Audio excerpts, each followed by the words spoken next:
Encore. AP photo. Even Agostini. For musicians, it's the best of times and it's the worst of times.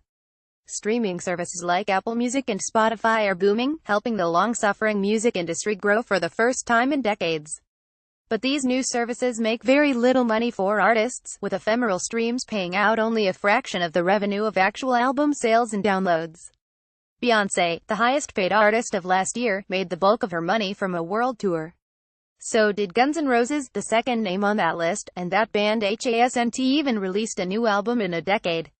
Another sign of the times is Donald Fagen, the 69-year-old co-founder of rock band Steely Dan, who has just announced a new tour in the US and Japan with an entirely new backup band called the Night Flyers.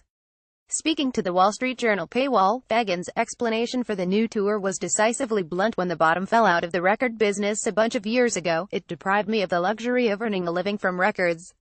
I don't sell enough albums to cover the cost of recording them the way I like to. For me, touring is the only way to make a living. While the artists may suffer, buying albums is simply a bad deal when compared to streaming from a consumer's standpoint.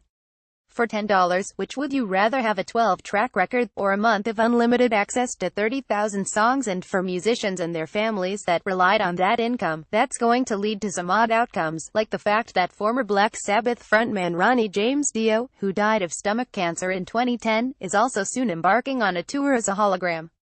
Dio's widow Wendy Dio recently announced an entire 100-concert world tour, which will feature a holographic display of her deceased husband as a live band plays in tune with his archival recordings. It gives the fans that saw Ronnie perform an opportunity to see him again, she told Rolling Stone. The millions raked in from ticket sales will surely be just a little bonus. Read this next. We no longer know who the biggest pop star in the world is.